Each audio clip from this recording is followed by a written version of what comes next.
Hello friends, welcome to day trader Telugu. ఈ వీడియోలో ఈ వారం అంతా కూడా మార్కెట్లో మనం గమనించాల్సిన ఇంపార్టెంట్ అప్డేట్స్ గురించి మాట్లాడుకుందాం. అండ్ దాంతోపాటు రీసెంట్ టైమ్స్లో మీరు గమనిస్తున్నారు కదా, ఇండియాకి చైనాకి జరుగుతున్న ఇష్యూస్ అన్నీ కూడా. సో ఈ ఇష్యూస్తో ఇండియన్ గవర్నమెంట్ చైనా నుంచి వస్తున్న ఇంపోర్ట్స్ మీద కొన్ని రిస్ట్రిక్షన్స్ అయితే పెడుతూ వస్తూ ఉంది. అలా పెట్టడం కారణంగా మన ఇండియాలో ఉన్న ఫార్మా ఇండస్ట్రీకి ఎలాంటి ఇంపాక్ట్ ఉంటుంది? బికాస్ ఇండియన్ ఫార్మాస్యూటికల్ ఇండస్ట్రీ ఎక్కువగా చైనా మీద డిపెండ్ అవుతూ ఉంటుంది. సో చైనా నుంచి ఫార్మాస్యూటికల్ ఇండస్ట్రీకి రావాల్సిన ఇంపోర్ట్స్ ఆగుతున్నా లేకపోతే ఇంపాక్ట్ అవుతున్నా ఏ ఫార్మా కంపెనీస్ ఇంపాక్ట్ అవుతాయనేది ఈ వీడియోలో మాట్లాడుకుందాం. దాంతోపాటు ఇండియన్ రైల్వేస్ రిలేటెడ్ ఒక ఇంపార్టెంట్ అప్డేట్ రావడం జరిగింది జూలై 1న. ఆ అప్డేట్ ఐఆర్సిటీసీని ఎలా ఇంపాక్ట్ చేస్తుంది, దాంట్లో ఐఆర్సిటీసీ బిజినెస్ గురించి కూడా మాట్లాడుకుందాం. వీటితో నిఫ్టీ, బ్యాంక్ నిఫ్టీ లెవెల్స్ ని యాడ్ చేసి మన వీడియోని అయితే ఎండ్ చేద్దాం. వైరస్ రిలేటెడ్ గా కొన్ని ఇంపార్టెంట్ నెంబర్స్ ని మనం తెలుసుకోవాల్సి ఉంటుంది ఫ్రెండ్స్. మనం కేవలం డైలీ అప్డేట్ అవుతున్న నెంబర్ ఆఫ్ న్యూ కేసెస్ మీదే కాకుండా రికవరీ రేట్ అండ్ ఇండియాలో ఎక్కడెక్కడ ఇంపాక్ట్ ఎక్కువగా ఉందన్న విషయాన్ని కూడా మనం గమనించాల్సి ఉంటుంది. మీరు గమనిస్తున్నారు అనుకుంటున్నాను, రీసెంట్ టైమ్స్ లో number of cases, new cases daily మనకి ఇంక్రీజ్ అవుతూనే వెళ్తున్నాయి. నిన్న జూలై 4th ఒక్కరోజే 23,000 న్యూ కేసెస్ మనకి అప్డేట్ అవ్వడం జరిగిందనమాట. సో ఓవరాల్గా ప్రెసెంట్ మనకి ఇండియాలో 6.5 lakh కేసెస్ దగ్గరగా ఉన్నట్టు ఇప్పటి వరకు. డైలీ నమోదవుతున్న కేసెస్ కొంత ఎక్కువగానే ఉన్నా దానికి ప్యారలల్గా రికవరీ రేట్ కూడా మనకు కొంత స్ట్రాంగ్గానే ఉంది. ప్రెసెంట్ రికవరీ రేట్ 60.8% దగ్గరగా ఉందన్నమాట. అండ్ ఈ వైరస్ ఒక ఇంపాక్ట్ కూడా మోస్ట్లీ అర్బన్ ఏరియాస్లోనే కనిపిస్తుంది ఫ్రెండ్స్. మోస్ట్లీ సిటీస్లోనే మనకు కనిపిస్తుంది. కాకపోతే రూరల్ ఏరియాస్లో ఇంపాక్ట్ అనేది కొంత తక్కువగానే ఉందన్నమాట. అండ్ అలాగే రీసెంట్ టైమ్స్లో మనకి నెంబర్ ఆఫ్ డ్రగ్స్ నేమ్స్ అయితే మనం వింటూ వచ్చాం కదా, ఫావిపిరావిర్ అని, రెమ్డెసివిర్ అని. అండ్ ఫర్దర్గా వ్యాక్సిన్ రిలేటెడ్గా అప్డేట్స్ భారత్ బయోటెక్ వాళ్ళు, అలాగే క్యాడిలా వాళ్ళు, వీళ్ళందరూ కూడా వ్యాక్సిన్ తయారు చేస్తున్నారని, మోస్ట్లీ జూలై నుంచి వాళ్ళు హ్యూమన్స్ మీద కూడా టెస్ట్ చేసి రానున్న రోజుల్లోనే ఈ వ్యాక్సిన్ని మోస్ట్లీ ఆగస్ట్ 15 లోపు తీసుకురావాలని ప్రయత్నిస్తున్నారనే లాగా కూడా మనకు ప్రెసెంట్ అయితే అప్డేట్స్ ఉన్నాయి. డైలీ ఇంక్రీజ్ అవుతున్న నెంబర్ ఆఫ్ కేసెస్ నెగిటివే అయినా సరే రికవరీ రేట్ మనకి కొంత స్ట్రాంగ్గా ఉండడం, అండ్ అర్బన్తో పోలిస్తే రూరల్ ఏరియాస్లో ఈ ఇంపాక్ట్ పెద్దగా లేకపోవడం, అండ్ మోస్ట్ ఇంపార్టెంట్ ఈ రీసెంట్ టైమ్స్లో మనం వింటున్న డ్రగ్స్, అలాగే వ్యాక్సిన్ రిలేటెడ్గా అప్డేట్స్ అన్ని కూడా. సో మెడికల్గా ఉన్న ఈ అప్డేట్స్ కూడా రానున్న రోజుల్లో ఈ వైరస్ని మనం రిస్ట్రిక్ట్ చేయగలమనే ఒక పాజిటివ్ హోప్ని కూడా రైజ్ చేస్తూ వస్తుంది.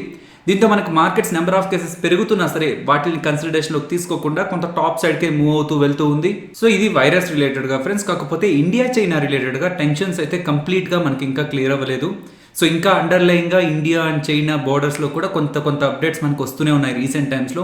ఇండియా చైనా రిలేటెడ్గా వచ్చే ఏ ఇంపార్టెంట్ న్యూస్ కైనా మార్కెట్ చాలా స్ట్రాంగ్గా రియాక్ట్ అవుతుంది. కాబట్టి India China border tensions and India China రిలేటెడ్గా ఉన్న ఇంపోర్ట్స్ ఎక్స్పోర్ట్స్ రిలేటెడ్గా జరుగుతున్న ఈ ఇష్యూస్ని కూడా మనం కొంత క్లోజ్గా గమనించాల్సి ఉంటుంది.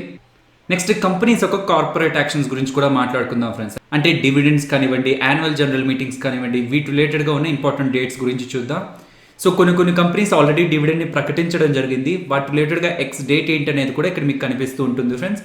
సో ఐటీసీ రిలేటెడ్గా వాళ్ళు ప్రకటించిన డివిడెండ్ కాను ఎక్స్ డేట్ అయితే జూలై 6th అనమాట. యాక్చువల్గా ఈ ఇన్ఫర్మేషన్ మనం ఈ వీడియోలో అయితే మాట్లాడుకున్నాం ఫ్రెండ్స్. ఐటీసీ డివిడెండ్ ఒకవేళ మీకు రావాలంటే మీరు ఎప్పుడు షేర్స్ కొనాలి, అండ్ డివిడెండ్ కోసమే స్టాక్స్ని కొనొచ్చా, సో డివిడెండ్ కోసమే స్టాక్స్ కొని దాంట్లోంచి సెల్ చేసినట్లయితే నా అడ్వాంటేజ్ ఉంటుంది అనేది కూడా మనం ఆ వీడియోలో మాట్లాడుకున్నాం. అండ్ మిగతా కంపెనీస్ రిలేటెడ్గా ఉన్న ఇంపార్టెంట్ డేటా అండ్ వాటి ఇంపార్టెంట్ డేట్స్ అయితే ఇక్కడ మీకు కనిపిస్తూ ఉంటాయి.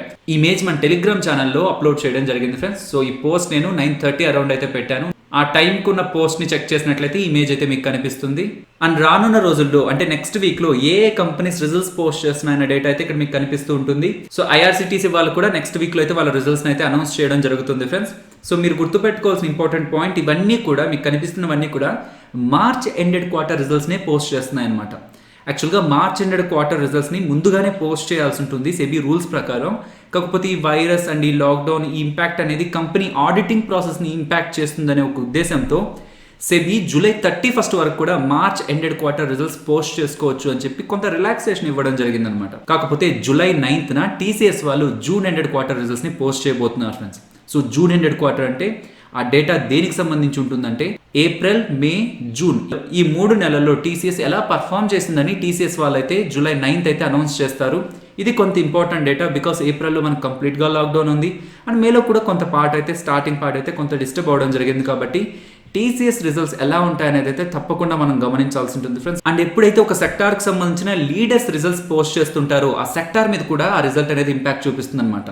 లైక్ ఇప్పుడు టీసీఎస్ ఐటీ కంపెనీ కదా, ఒకవేళ టీసీఎస్ చాలా పాజిటివ్గా రిజల్ట్స్ని పోస్ట్ చేసింది అనుకోండి, అంటే ఈ లాక్డౌన్ అండ్ ఈ రిస్ట్రిక్షన్స్ పెట్టినా సరే కంపెనీ బాగా పర్ఫామ్ చేసిందంటే మిగిలిన ఐటీ కంపెనీస్ కూడా ఇంచుమించు ఇలానే పర్ఫామ్ చేస్తుంటాయని టీసీఎస్ షేర్తో పాటు మిగతా షేర్స్ కూడా ఇంక్రీజ్ అవుతుంటాయి, ఐటీ కంపెనీ షేర్స్ మాత్రమే. సో మీరు చూస్తున్నదంతా కూడా March ended quarter results post చేయబోతున్న companies. But TCS, South Indian Bank and Karnataka Bank ఈ మూడు కూడా జూన్ ఎండెడ్ క్వార్టర్ రిజల్ట్స్ అయితే పోస్ట్ చేస్తున్నాయి అనమాట. లాస్ట్ వీక్ అంతా కూడా ఫారెన్ ఇన్స్టిట్యూషనల్ ఇన్వెస్టర్స్ నెట్ సెల్లర్స్గానే ఉన్నారు. ఆల్మోస్ట్ 5333 crores ఇండియన్ ఈక్విటీ మార్కెట్లోంచి వాళ్ళు సెల్ చేయడం జరిగిందనమాట. బట్ డొమెస్టిక్ ఇన్స్టిట్యూషనల్ ఇన్వెస్టర్స్ డిఏఎస్ కొంత సపోర్టివ్గా ఉండడంతో మార్కెట్కి అది కొంత స్టెబిలిటీని యాడ్ చేయడం జరిగింది. డిఏఎస్ 5041 crores దగ్గరగా నెట్ బయర్స్గా అయితే లాస్ట్ వీక్ అంతా ఉండడం జరిగింది ఫ్రెండ్స్. జూలై 10th మనం ఒక ఇంపార్టెంట్ డేటాను అయితే గమనించాల్సి ఉంటుంది. అది ఐఐపి డేటా అనమాట, ఇండెక్స్ ఆఫ్ ఇండస్ట్రియల్ ప్రొడక్షన్. మే నెలకు సంబంధించిన ఐఐపి డేటా ఫ్రెండ్స్. ఇది మే నెలకు సంబంధించి ఇండస్ట్రీస్ ఒక ప్రొడక్షన్ ఎంత ఇంపాక్ట్ అయిందన్న డేటా మనకు చూపిస్తుంది కాబట్టి సో జూలై 10th రిలీజ్ అవబోతున్న ఐఐపి డేటా కూడా మార్కెట్ రిలేటెడ్ గా ఒక important factor. Next pharma companies గురించి మాట్లాడుకోవాలి. మెయిన్ డేటాలోకి వెళ్లే ముందు ఒక ఇంపార్టెంట్ ఎగ్జాంపుల్ ని అర్థం చేసుకుందాం.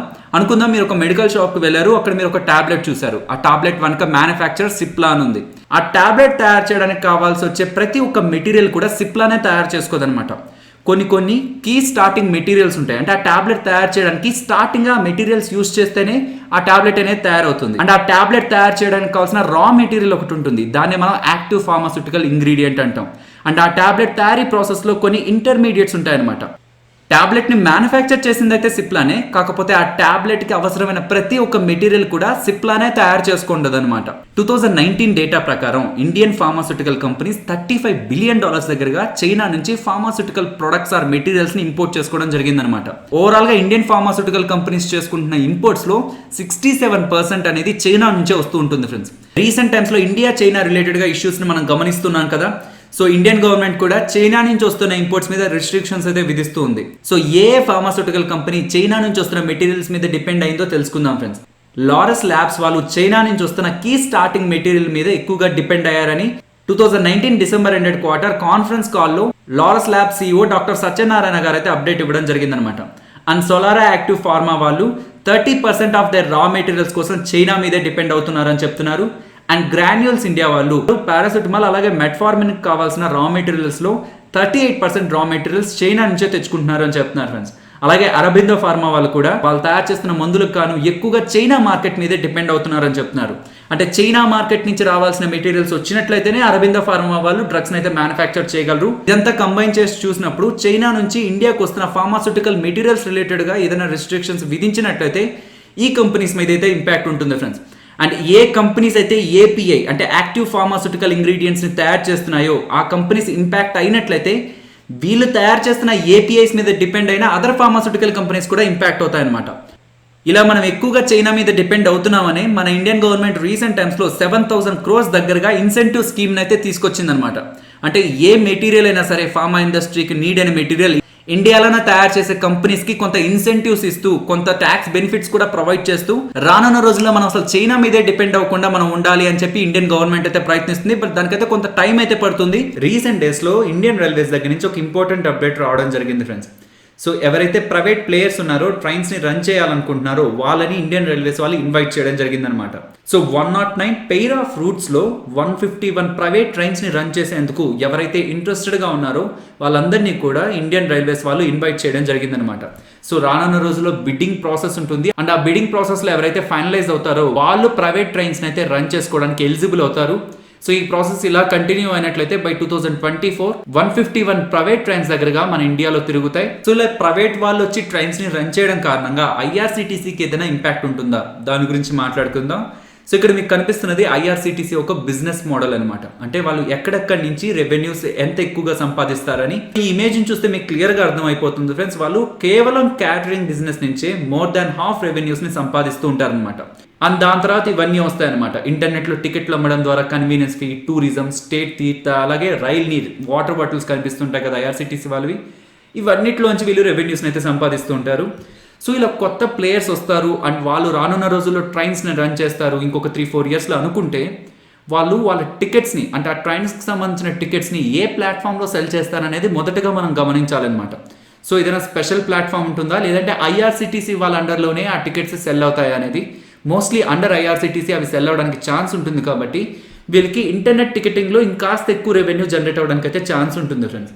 బట్ ఇది ఇంపార్టెంట్ ఫ్యాక్టర్. ప్రైవేట్ ఆపరేటర్స్ కేవలం టికెట్స్ మీద మాత్రమే ఇండియన్ గవర్నమెంట్ వాళ్ళు పవర్ ఇస్తారా, దాంతోపాటు క్యాటరింగ్ అండ్ ఇతర సర్వీసెస్ రిలేటెడ్గా కూడా ఆ ప్రైవేట్ ఆపరేటర్స్కి పవర్ ఇస్తారా అనేది కూడా మనం గమనించాల్సి ఉంటుంది. బికాస్ ఆ 151 ట్రైన్స్ రిలేటెడ్గా టికెట్స్తో పాటు క్యాటరింగ్ కూడా ప్రైవేట్ ఆపరేటర్స్ చేసినట్లయితే అది ఐఆర్సిటీసీ ఒక రెవెన్యూని అయితే ఇంపాక్ట్ చేస్తుంది friends. Next Nifty and bank Nifty support and resistance మాట్లాడుకుందాం friends. Present Nifty important levels దగ్గర అయితే క్లోజ్ అవుతూ వస్తుంది. బ్యాంక్ నిఫ్టీలో కొంత వీక్నెస్ కనిపిస్తున్నా నిఫ్టీలో మనకు అలా కనిపించట్లేదు. బికాస్ రిలయన్స్ ఇండస్ట్రీస్ రిలేటెడ్గా రీసెంట్ టైమ్స్లో వస్తున్న రిపీటెడ్ పాజిటివ్ అప్డేట్స్తో రిలయన్స్ ఇండస్ట్రీస్ కూడా కొంత టాప్లోనే ఉందన్నమాట. ఆల్మోస్ట్ 1800 దగ్గరగా కూడా వెళ్ళడం జరిగింది కాబట్టి.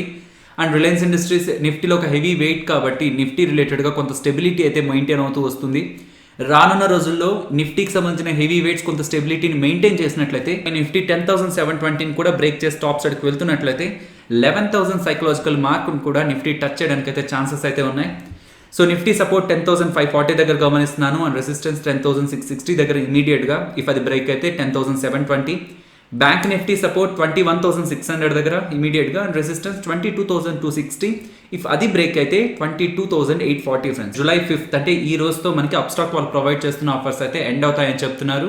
సో ఫ్యూచర్లో మీరు గ్లోబల్ స్టాక్స్లో ఇన్వెస్ట్మెంట్ చేయాలనుకున్నా ప్రెసెంట్ వీళ్ళు ప్రొవైడ్ చేస్తున్న ఆఫర్స్ మీకు వాల్యూగా అనిపించినా సరే మీరు మన డిస్క్రిప్షన్ అలాగే కామెంట్ సెక్షన్లో ప్రొవైడ్ చేసిన అప్ స్టాక్ లింక్ను క్లిక్ చేసి ఫ్రీగా అయితే అకౌంట్ అయితే ఓపెన్ చేయొచ్చు. అండ్ ఆల్రెడీ అకౌంట్ ఓపెన్ చేసిన వాళ్ళు money control pro yearly subscription మాకు ఇంకా రాలేదు అని చెప్తున్నారు ఫ్రెండ్స్. సో మీ మెయిల్స్లో ఒకసారి దాన్ని చెక్ చేసుకునే ప్రయత్నం చేయండి. ఒకసారి మీ మెయిల్ ఓపెన్ చేశాక పైన సెర్చ్లో మనీ కంట్రోల్ అప్ స్టాక్ అని సెర్చ్ చేయడానికి అయితే ప్రయత్నించండి. లేదంటే మనీ కంట్రోల్ అని కూడా ఒకసారి సెర్చ్ చేయడానికి అయితే ప్రయత్నించండి. బికాస్ అది మీకు మెయిల్ ద్వారా అయితే డెలివర్ అవుతుంది. మోస్ట్లీ ప్రమోషన్స్లో చూడడానికి అయితే ప్రయత్నించండి మీ మెయిల్లో. 9th July weekly expiry contract date అని ఇప్పుడు మనం గమనిద్దాం ఫ్రెండ్స్. సో ప్రెసెంట్ ఉన్న లెవెల్స్ పైన మార్కెట్ ట్రేడ్ అవుతున్నట్లయితే 11,000 అనేది మాత్రమే మనకు ఒక ఇంపార్టెంట్ రెసిస్టెన్స్ గా కనిపిస్తుంది. కాబట్టి ప్రెసెంట్ ఉన్న లెవెల్స్ హోల్డ్ అయినట్లయితే మనం 11,000 మార్కును కూడా ఎక్స్పెక్ట్ చేయొచ్చు. బట్ ప్రెసెంట్ ఉన్న 10,600 లెవెల్ బ్రేక్ అయినట్లయితే నెక్స్ట్ ఇంపార్టెంట్ మనకి 10,400 దగ్గర మాత్రమే సపోర్ట్ కనిపిస్తుంది. సో టాప్ సైడ్ 11,000 దగ్గర important resistance and down side 10,400 దగ్గర ఇంపార్టెంట్ సపోర్ట్. ఫైనల్లీ ఇది ఫ్రెండ్స్ మన వీడియో నచ్చిందా? సో నచ్చినట్లయితే లైక్ చేయండి ఫ్రెండ్స్. అండ్ ఈ వీడియో మన వాళ్ళకి యూజ్ అవుతుంది అనుకుంటే తప్పకుండా షేర్ చేయండి. అండ్ మన ఛానల్ని సబ్స్క్రైబ్ చేయనట్లయితే ఒకసారి ఛానల్లో ఉన్న కంటెంట్ని గమనించండి. ఇఫ్ ఆ కంటెంట్ మీకు నచ్చింది అనుకుంటే ఛానల్ని సబ్స్క్రైబ్ చేసి పక్కనే వచ్చే బెల్ ఐకాన్ కూడా క్లిక్ చేయండి. మరొక ఇంట్రెస్టింగ్ వీడియోతో మళ్ళీ మీ ముందుకు వస్తాను. అంతవరకు టేక్ కేర్. జై హింద్.